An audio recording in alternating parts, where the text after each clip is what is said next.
अगर गुटखा खाने से सफलता मिलती तो मुकेश अंबानी, अडानी और मोदी जी अपने पॉकेट में हर वक्त गुटखे की पुड़िया रखते और जब मूड करता निकालते, हाथों पे मलते, ठोकते, खाकर निकल जाते, सफलता उन्हें मिल जाती। भाई ये सफलता का राज नहीं है। भारत दुनिया का ऐसा इकलौता देश है जहां पर जरूरत की चीजें नहीं खरीदी जाती, बल्कि विज्ञापन को देखकर, दिखाकर जरूरत महसूस कराई जाती है। ऐसे कई प्रोडक्ट्स के विज्ञापन आपने टीवी पर देखे होंगे जिनकी आपके जिंदगी में कोई भी जरूरत नहीं है, लेकिन आप उसे खरीदते हैं। आप ये सोचते हैं कि यार ये चीज उसके पास है, अगर टीवी पर इसका विज्ञापन आ रहा है तो ये चीज मेरे पास होनी चाहिए, और आप बेवजह उन चीजों को खरीदते हैं और इसका इस्तेमाल करते हैं जिसका आपके जिंदगी में कोई भी मकसद नहीं है, कोई भी जरूरत नहीं है। क्योंकि इन प्रोडक्ट्स का विज्ञापन इतने बेहतरीन तरीके से दिखाया जाता है, इतने अच्छे अच्छे फिल्म सितारों को लेकर दिखाया जाता है, जिसे देखने के बाद आपके भीतर भी एक उत्सुकता होती है कि यार ये चीज तो मेरे पास होनी चाहिए। जब हम छोटे थे तब हमारे बचपन में बॉर्नवीटा और हॉर्लिक्स वाला कॉन्सेप्ट नहीं था। इसे पीकर आपकी हाइट बढ़ जाएगी ऐसी कोई बात नहीं हुआ करती थी। हमने तो भाई दूध में शक्कर डालकर पिया है और उसी से हमारी हाइट बढ़ी है। लेकिन बॉर्नवीटा और हॉर्लिक्स पीने वाले ऐसे कई बच्चों को मैंने देखा है जो पिछले कई साल से बॉर्नवीटा और हॉर्लिक्स पी रहे हैं, लेकिन उनकी हाइट बढ़ी नहीं, वो अभी के अभी भी बुटके ही है। बहुत सारे डॉक्टर्स आपको मना भी करते हैं कि बॉर्नवीटा और हॉर्लिक्स आपके बच्चों को मत दो, या आपके बच्चों की भूख मार देगा। आप घर पर जो उन्हें अच्छी चीजें खिलाने वाले हैं आप वो खिला नहीं पाएंगे, क्योंकि आपका बच्चा उन चीजों की जिद नहीं करेगा, क्योंकि आपने बॉर्नवीटा और हॉर्लिक्स खिलाकर उसकी भूख पहले ही मार दी है। एक प्रोडक्ट आपने और देखा होगा, किंडर जॉय, दुनिया का सबसे वाहियात प्रोडक्ट जो कई देशों में बैन है, लेकिन भारत में इसकी बिक्री बहुत ही आसानी तरीके से होती है और बच्चे इसे खरीदने के पीछे पागल रहते हैं। 40-45 रुपए का आता है, लेकिन जब पेरेंट्स इसे खरीदते हैं तो उनके दिल की धड़कनें बढ़ जाती हैं। उन्हें ऐसा लगता है कि उन्हें कितना बड़ा करोड़ों का नुकसान हो चुका है, क्योंकि ये चीज किसी काम की है ही नहीं, और जो चीज काम की नहीं होती है उसे खरीदने में पेरेंट्स अक्सर कतराते हैं। आपने वो विज्ञापन भी देखा होगा किंडर जॉय वाला, जहां पर एक माँ बोलती है, माँ हूं ना, अपने बच्चों को हमेशा अच्छा ही तो खिलाऊंगी। अब बताओ किंडर जॉय खिलाकर अपने बच्चों का कौन सा भला कर देने वाली हो। लेकिन भाई माँ की ममता को विज्ञापन में जोड़ दिया गया है, तो आप तो उस प्रोडक्ट को खरीदोगे कि यार ये बोल रही है तो सही बोल रही है, मैं भी अपने बच्चों को खिला देती हूँ। और जब बच्चा खाता है तो उसे उसकी लत पड़ जाती है। अब बच्चे की लत उसे खाने की दो चीजों की वजह से पड़ती है। एक तो उसकी जो पैकेजिंग है वो बहुत ही अट्रैक्टिव है, और उसके अंदर जो चॉकलेट है वो तो एकदम ही घटिया है, नल्ला है, वाहियात है, जिसे खाने से कोई भी फायदा नहीं है बल्कि शरीर में नुकसान ही होता है। दूसरा, बच्चे उस किंडर जॉय के भीतर वो जो सड़ा हुआ खिलौना होता है, उस खिलौने के लिए किंडर जॉय को खरीदते हैं। और आपने देखा होगा किसी भी मॉल में किंडर जॉय को कहीं कोने में नहीं रखा जाता है, उसे वहीं पर रखा जाता है जब आप बिल करने के लिए जाते हैं कि आपने क्या क्या सामान खरीदा है। बिलिंग वाले काउंटर के ठीक बगल में रखा जाता है ताकि आपका बच्चा हाथ डाले और हाथ डालकर उसे उठा ले, और आप हजारों लोगों के सामने ना बोल सके, अपने बच्चों को डांट ना सके कि ये तू क्यों खरीद रहा है। पेरेंट्स तरह तरह के बहाने देते हैं कि बेटा ये मत ले, ये नुकसान करेगा, ये किसी काम का नहीं है, लेकिन आपका बच्चा सभी के सामने मॉल में लूटने पोटने लगता है, वहीं पर नखरे करने लगता है, और आप चाहकर भी कुछ कर नहीं पाते हैं। तो ये होती है मार्केटिंग स्ट्रेटेजी, एक सड़े हुए प्रोडक्ट को बच्चों के बीच में बेचने की। अब किंडर जॉय बाकी देशों में क्यों बैन है? एक तो उसकी घटिया क्वालिटी चॉकलेट की जो सड़ाकर बनाई जाती है, दूसरा वो खिलौना जो छोटे छोटे बच्चों के मुंह में वो जब लेते हैं तो वो गले में जाकर अटक जाता है और बहुत सारे बच्चों की डेथ हो जाती है। बहुत से ऐसे साबुन के विज्ञापन आपने देखे होंगे जिसकी भारत में कोई जरूरत नहीं है, जो विदेशों में बैन है, लेकिन भारत में उसका धड़ल्ले से इस्तेमाल किया जाता है, उसे बढ़ा चढ़ाकर दिखाया जाता है।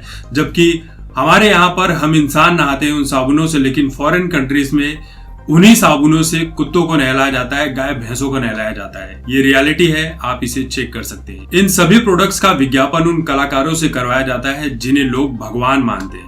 मैं तो नहीं मानता, लेकिन बहुत सारे लोग हैं जो इन बॉलीवुड के सेलिब्रिटीज को आज भी भगवान मानते हैं। अब भगवान ने कोई बात कही है तो भाई सही कही होगी, प्रोडक्ट खरीदना चाहिए। लोग इन कलाकारों पर भरोसा करते हैं। एक विज्ञापन आपने और देखा होगा जो आपको काले रंग से गोरा होने का तरीका बतलाता है। आपको बार बार ये समझाने की कोशिश करता है वो विज्ञापन कि आपका रंग सांवला है, आपका रंग काला है, तो आप दुनिया में असफल हो, आप तरक्की कर ही नहीं सकते।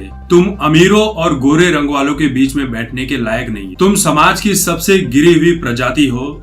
तुम्हें जिसने टच कर लिया उसका भी रंग काला हो जाएगा। इसलिए तुम गोरा होने के लिए फेयरनेस क्रीम का इस्तेमाल करो। गोरे होने के कई तरीके बताए जाते हैं कि तुम अगर इस फेयरनेस क्रीम का इस्तेमाल नहीं करोगे तो तुम्हारी शादी नहीं होगी। शादी नहीं होगी तो तुम्हारा वंश आगे नहीं बढ़े। ओवरऑल अगर मिलाकर बातें कहे तो तुम अपनी लाइफ में कुछ भी सफलता प्राप्त नहीं कर सकते हो। आप जीरो हो, जीरो ही रहोगे। जिस दिन आप फेयरनेस क्रीम का इस्तेमाल करोगे उस दिन आपके जिंदगी में 4 चांद लग जाएंगे। सफलता आपके कदम चूमेगी। काले से गोरे होने वाला विज्ञापन देखकर आप भी यही सोचते हो कि यार दुनिया में मैं तो फालतू में पैदा हो गया, मुझे तो इस दुनिया में आना ही नहीं चाहिए था। आपके भीतर का मोटिवेशन आपके दिल और दिमाग में एक बैकग्राउंड म्यूजिक बजाता है। गोरों की ना कालों की, ये दुनिया है दिल वालों की। लेकिन जैसे ही बैकग्राउंड म्यूजिक बंद होता है वैसे ही फिर एक आवाज आती है, गोरा बनना है तो फेयरनेस क्रीम इस्तेमाल करो। शाहरुख, ऐश्वर्या, करीना, दीपिका, कैटरीना ये सब यही बातें बोलते हैं कि फेयरनेस क्रीम लगाओ, 4 दिन में गोरा बन जाओ, सफलता तुम्हारे कदम चूमे। वैसे सफलता की गारंटी तो गुटखा बनाने वाली कंपनियां भी देती है। ऊंचे लोग ऊंची पसंद, माणिक चंद। सफल बनना है तो गुटखा चबाना ही हो। बोलो जुबां केसरी, दाने दाने में केसर का दम। और मेरे घर वाले बेफालतू में 5 ग्राम केसर खरीदने के लिए 1699 रुपए खर्च करके चले आते हैं। एक तरफ ये बॉलीवुड के सितारे पान गुटखे का विज्ञापन करते हैं, आपको प्रेरणा देते हैं कि आप खाली मत बैठो, गुटखा चबाते रहो, आपके भीतर एनर्जी आएगी, जोश आएगा, आप बहुत ही तेजी के साथ काम करोगे। बेचारा सड़क किनारे वो पत्थर तोड़ने वाला गरीब मजदूर, वो भी सोचता है कि गुटखा खाने के बाद मेरे शरीर के अंदर एनर्जी आएगी और मैं बहुत सारे काम एक साथ में ही कर डालूंगा। लेकिन उसे नहीं पता होता है कि वो अपने शरीर का कितना नुकसान कर रहा है। जब उसी इंसान को कैंसर हो जाता है तब यही बॉलीवुड सेलिब्रिटीज अपने एनजीओ में डोनेशन करवाने के लिए फिर से यही बातें बोलते हैं कि अगर आप कैंसर पीड़ित हो तो हमसे जुड़ो, हम आपका इलाज मुफ्त में करवाएं, कैंसर मरीजों की संस्था के लिए डोनेट करें। ऐसा दोगलापन कहीं देखने को नहीं मिलेगा जो इंडिया में मिलता है और खासकर बॉलीवुड सेलिब्रिटीज में मिलता है। आपने कभी किसी बॉलीवुड सेलिब्रिटीज को बॉयकॉट चाइनीज प्रोडक्ट कहते हुए नहीं देखा होगा, बॉयकॉट गुटखा करते हुए नहीं देखा होगा, बॉयकॉट फेयरनेस क्रीम को भी कहते हुए नहीं देखा होगा। एक सेलिब्रिटी की एक सिंपल ट्वीट्स जिसमें 2 शब्द होते हैं उस पर बहुत बड़ा बवाल हो जाता है, क्योंकि सेलिब्रिटी है तो उसकी बातों में बहुत गहराई होती है, बहुत वजन होता है। वो जो बोलता है लोग उसी को मान लेते हैं, उसी पर बवाल हो जाता है, उसी पर प्यार और नफरत सब मिल जाती है। एक सेलिब्रिटी की जिम्मेदारी होती है कि वो समाज के प्रति कितना जागरूक है और उसके चाहने वालों को कितना जागरूक उसे करना चाहिए, उसकी देखभाल करनी चाहिए। लेकिन सेलिब्रिटी है, पैसे कमाने के चक्कर में अपने चाहने वालों को ही कुएं में ढकेल देते हैं। कोई आपको गोरा बनाना चाहता है तो कोई आपके भीतर खो चुके हुए कॉन्फिडेंस को वापस लाना चाहता है आपको गोरा बनाकर। कोई गुटखा खिलाकर जमीन से आसमान पर पहुंचाने की बात करता है। नासा वाले और इसरो वाले तो बेवजह इतने करोड़ों रुपए, अरबों रुपए खर्च करते हैं। उन्हें तो सिर्फ गुटखा खाना चाहिए और चांद सितारों पर पहुंच जाना चाहिए। साउथ अफ्रीका के क्रिकेटर हैं हाशिम अमला, जो कि अब रिटायर हो चुके हैं, लेकिन जब तक उन्होंने क्रिकेट खेला तब तक अपने जर्सी के ऊपर कभी भी शराब कंपनी का विज्ञापन, वो लोगो लगने नहीं दिया। लेकिन हमारे देश में सब कुछ चलता है। ये बात हाशिम अमला के लिए सिर्फ धर्म की बात नहीं थी। लोग ये जोड़कर देखते थे कि उनके धर्म के हिसाब से वो लोगो वहां पर नहीं लगाते थे शराब का।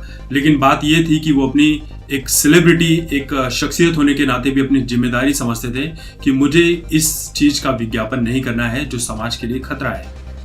जबकि वहीं आप देख सकते हैं कि शाहरुख खान और अजय देवगन विमल पान मसाला का विज्ञापन करते हैं सिर्फ पैसे के लिए, जबकि उन्हें अपने फैंस को गाइड करना चाहिए कि आप गुटखा पान मसाला का सेवन मत करो, यह आपके लिए नुकसान वाला है। रियल लाइफ में शायद शाहरुख खान गुटखा ना खाते हो, लेकिन गुटखे का विज्ञापन जरूर करते हैं। लेकिन आप इनके सितारों के बारे में बोलोगे तो इनके फैंस नाराज हो जाते हैं कि मेरे सितारे के बारे में बोल क्यों रहे हैं, जबकि ये गुटखा खाना उनके लिए नुकसान वाला है। इसलिए जिम्मेदारी आपकी है कि आप क्या करते हैं, आप क्या सोचते हैं। अगर फेयरनेस क्रीम लगाकर गोरा होना इतना आसान होता तो क्रिस गेल कब का फेयरनेस क्रीम लगाकर गोरा हो चुका होता। साउथ अफ्रीका में बहुत सारे ऐसे लोग हैं जो अभी भी काले और सालवे रंग के हैं, वो लोग भी फेयरनेस क्रीम लगा लेते। तो अगर गुटखा खाने से सफलता मिलती तो मुकेश अंबानी, अडानी और मोदी जी अपने पॉकेट में हर वक्त गुटखे की पुड़िया रखते और जब मूड करता निकालते, हाथों पे मलते, ठोकते, खाकर निकल जाते, सफलता उन्हें मिल जाती। भाई ये सफलता का राज नहीं है। आपकी सफलता आपके मेहनत से, ना कि फेयरनेस क्रीम लगाने से और गुटखा खाने से।